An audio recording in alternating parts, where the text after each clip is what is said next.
Elon Musk is certainly one known for his wild ideas. For example, trying to colonize Mars has been a hot topic of discussion for a few years now, with some thinking Elon has gone absolutely insane, and others excited of the potential that we may have another planet to someday call home. It's no secret Elon is a smart man, and clearly has an interest in technology. More specifically, if he's not focused on energy-fueled cars, he's putting his efforts into space exploration.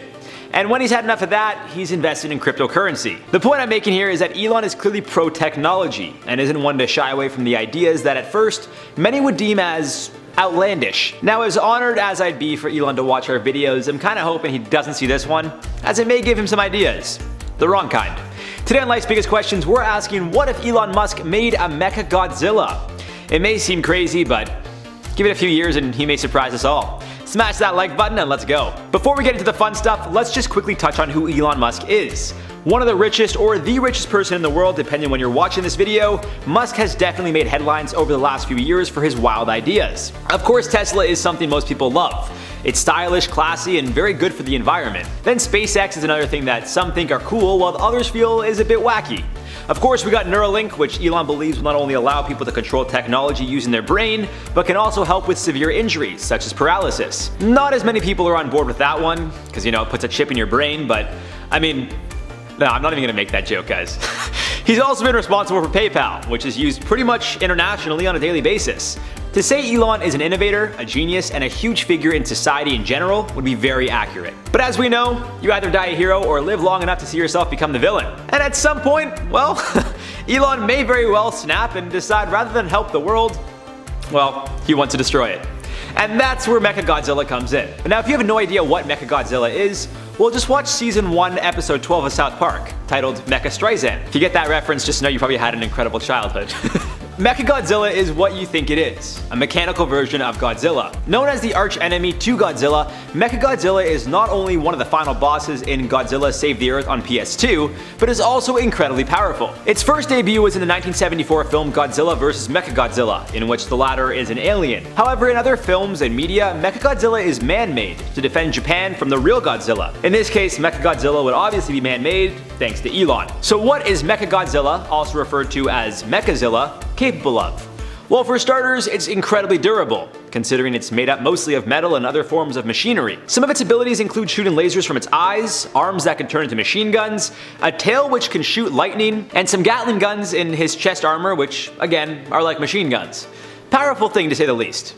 Depending which version of the beast we use, if you'd even call it that, he stands anywhere from 160 feet to 390 feet, weighing anywhere from 40,000 to 150,000 tons. Bottom line is, this thing would be really big and really heavy. Does that mean it would be indestructible? Not necessarily, as again, if it really is all metal and uses electricity and technology, well, just tossing this bad boy in the ocean may very well fry it. That being said, it could also potentially be problematic for the ocean, so maybe we shouldn't do that. And truth be told, I'm sure Elon would find ways to make sure if a bit of water got on his creation, it wouldn't implode on itself. So then what happens? Well, Elon would just control the most powerful weapon in the world and in a sense would have full reins if he wanted. Odds are the world's official currency would be Dogecoin, all government vehicles would be Teslas, and we'd all be born with chips implanted in our brains. At birth, of course. Fun stuff. Now on a more serious note, I think it's a pretty safe bet to say that if Elon really did put in the work to create a machine similar to that of MechaGodzilla, well, it would be for security purposes only. And we're not talking about security for his estate, but national security. Maybe he can make like a mini one for his house or something, I don't know. Working with the military to create something so powerful it could potentially even rival nuclear warfare. Now in one of the films, a nuke actually does take out MechaGodzilla, but I mean, given how powerful nukes truly are, if someone could find a way to almost counterbalance the damage it could do to an entire nation, I think a MechaGodzilla wouldn't be such a crazy idea. Imagine a country tries to attack the United States with nuclear warfare, and rather than trying to intercept it using another missile or some sort of defense tactic, this big mechanical Godzilla jumps up and grabs it out of the air and then throws it like a football. We're talking like Tom Brady style, like an Odell Beckham one-hand catch and then just, and there goes the nuke, just right, back to wherever it came from. Okay, maybe I'm getting a little too Hollywood with it, but it does seem MechaGodzilla can fly, and I'm sure Elon would make sure of that as well. All in all, I doubt Elon would turn evil and make a robotic Godzilla to take over the world, but it is possible he makes one and then works with the US government or whichever government he feels he wants to help by providing them with a MechaGodzilla. It costs billions of dollars and likely decades to complete, but I mean, with the way we're going, who knows? Maybe something like this comes to fruition before we know it.